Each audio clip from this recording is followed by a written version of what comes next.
Here it is, Death Stranding, the hot topic of the moment. Pretty much the most talked about game of the year already. So, before I go into this, I want to lay it all out there. I am a massive Hideo Kojima fan. I have played all the Metal Gear Solid games and love them all. Every reviewer obviously has his own opinions and taste. It's what makes us human, really. And if you are not a fan of Kojima and his work beforehand, the Metal Gear Solid games, and you're buying this game to try and get into it, to try and get into his work or to change your mind about him, then I don't think this game is going to be for you, as it's Kojima at his most Kojima. This game and the way it plays and the way it's been received reminds me a little bit of one of my favourite films, Blade Runner 2049. That film, like Death Stranding, moves at its own pace, a very deliberate, a very slow pace. Reminds me a bit of Red Dead Redemption 2 as well, but no energy is wasted and no shot is wasted. The film and this game does exactly what it wants at exactly the time it wants. They both have fascinating worlds that I want to spend more time in. There's interesting characters and the story is also full of intrigue, full of mystery, and it's just really a small part of a bigger picture which is maybe not properly explored but definitely alluded to. These worlds have been lived in for years and you're only getting really a small piece of it. A bit like life in general, to be honest. And that is one of the bigger themes in Death Stranding. Life, death, what happens after you die. And to be honest, this is what I love about this game, is Death Stranding is so full of ideas. It's full of creativity. And every mechanic in this game, you can tell, has been crafted to get the exact response that it is getting, for better or for worse. But obviously some people have found the film, Blade Runner 2049, and this game boring. The pace is too slow, nothing happens. Where's the action? It's style over substance. And I do get that, but as you can probably guess, I don't fall on that side of things. At the end of the day, this is what I think about the game, and I'm informing you on that, and if you disagree, then that's cool. So with all that being said, let's crack on. Right. First things first, I'm not going to lie to you, but quite a bit of the gameplay is walking and world traversal. But the way in which you traverse the world is unique, and it's not really been done in this way in a game before. The balance mechanic is actually really cool and really fun, and I've never really played a game with controls like this before. It does take a while to get used to it, but once you get it, it's fine, and there's upgrades throughout the game which sort of help with that as well. It's a great way to play. I will say though that on the controls front, Kojima still doesn't really know how to do vehicle handling well, as you get vehicles, and although they are alright to drive, the controls with the vehicles could be tightened up a little bit. Encounters with BTs are so intense, and you have to really be on your game, on your top level game, to sneak past them without being spotted. Using ladders and climbing anchors creatively is really fun, and then leaving them for someone else to use is just like a really cool and unique concept. There's also like zip lines and generators. There was a point when this guy had left one zipline tower at a point that I needed to get to, and I had another one on me, so I was able to complete it by putting it down myself and then zipline to the point I needed to get to. I just like how people can leave signs and items as help. It's a really, really good concept, even if it is just sort of expanding on the Dark Souls formula. You could probably tell that Kojima's looked at Miyazaki's work and been like, oh, I like that, we'll have a go and I'll put something of my own spin on it. It's like, obviously in Dark Souls you can not help people out by putting stupid signs, but in this game you sort of have to help people out. Being on a server with loads of completed roads, bridges and zip lines just gives you a massive sense of community, which is another big theme of this game. Taking on mules is great, and although Sam is not Solid Snake or Big Boss, he still has some moves, and although the combat is pretty simple, it is still cool to play. You eventually get some weapons, which helps greatly with this. The boss battles are so amazing, so intense, just like all of Kojima's games. games. There's one which is just absolutely fantastic. It's top level Kojima there. There are some action-packed episodes, and the juxtaposition between them and the rest of the game makes for some great moments. And there's obviously some fourth wall breaking, which sort of alludes to that as well. As you progress through the game and the more connections you make, obviously the more items, the more vehicles become available to you, and it makes life a lot easier. I think this once again really hammers home the theme of connections. At the start you're on your own, you're not connected, so it's more difficult, and as you get more connected to the different points and connected to people, you get the help and it becomes easier. So you have to play this game like get through the first 10 hours, and then so many options and avenues open up to you. There are loads of things to do, loads of side missions, roads and bridges to build. It plays a bit like the Phantom Pain, to be honest, at times.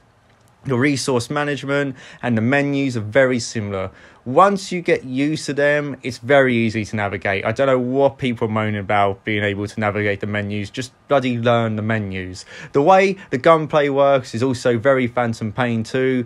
There are just loads of stuff after you finish a story as well, like loads of post-game. And I just recommend you just going through the story, getting all the gear before you get bogged down in the side missions, because there's just so much more helpful stuff after you finish the game.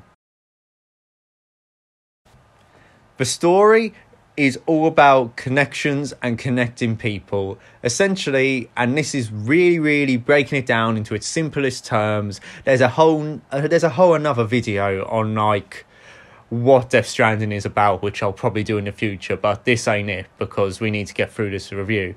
America was broken and pretty much destroyed by the Death Stranding many years ago, and now it's up to Sam to travel across America delivering stuff to help forge connections between the broken cities of America.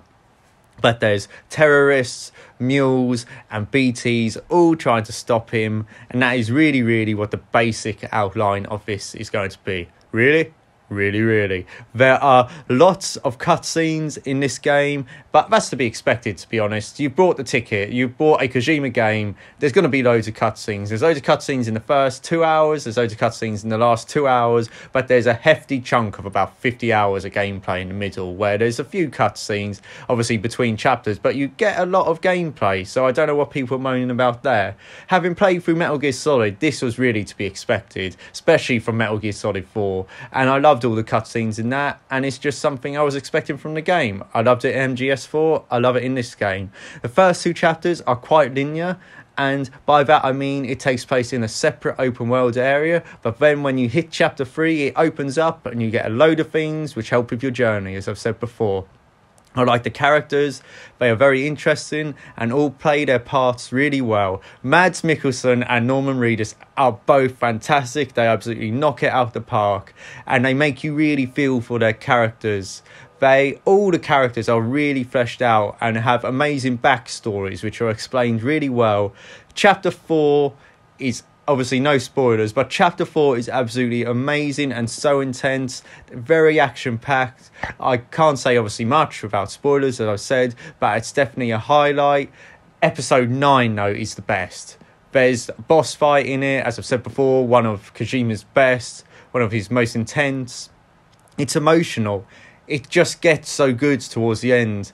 Let's just say the end third of the game is just full of big emotional story moments. If you are invested, and you should be if you're reaching the end, then it's going to floor you. What an ending. The last 2 chapters are full of twists and turns, one which had me shouting yes and scaring my cat and then breaking out in tears. It's just an emotional roller coaster.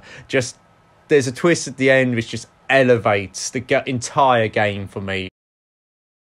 The music and soundtrack in this game are absolutely awesome. The intro song as you take your first steps into this picturesque world is instantly iconic. The atmospheric music is also so Blade Runner and so science fiction, and it's a science fiction nerd's dream. I have downloaded the soundtrack album, Low Raw's album, and the original score album. The music is fantastic. I've been playing them in the car all week, all for the couple weeks I've had this game, and it just feels like the moments in this game are attached to that music, and playing that music now makes me relive the moments from the game. It's fantastic. Also, I've heard people complaining that you can't play Spotify in this game, and it's sort of like the whole point is the silence, and then the music comes in when Kojima's meant to have the music there. You don't bring your phone into a cinema with Spotify in it and then play the music you want over a movie. You could do that at home, but come on. Like, Low Roar is now one of my absolute favourite bands now. Icelandic, fantastic. And just the song when you're going into that last chapter, that last mission, is just fantastic. To summarise, Death Stranding is a fantastic game. And I know the word is thrown around a lot, and I'm now going to be called a Kojima fanboy. Don't worry, the money which he paid me for this great review is in my account now. I'm only joking. Or am I? No, I'm definitely joking. It's just like a masterpiece, which is full of new ideas and is so creative. The way it brings players together should be commended. I found the gameplay loop really interesting and fun, and when it turns on the action, it really turns it on and is really good. What lets it down only a tiny bit, and it's only a little bit, is the vehicle handling is just a bit poor, really. And maybe there is a lack of variety in the missions. I get what he's going for there, but maybe when you reach a hub to connect it, maybe it would be cool if one was taken over by mules or terrorists and you had to fight to free it. It's just a minor gripe there. It would have spiced it up maybe a tiny bit, but it doesn't really take away from the overall experience. At the end of the day, if you listen to this and watch my videos, you know I love games which are unique, creative and full of ideas, and Death Stranding ticks all them boxes. I know I'm playing a good game when I yell out at points, this is awesome, what a game. I did this a lot with Death Stranding, especially in Chapter 9 and beyond. It won't please everyone, and if you're expecting Metal Gear Solid 6, you're probably going to be disappointed.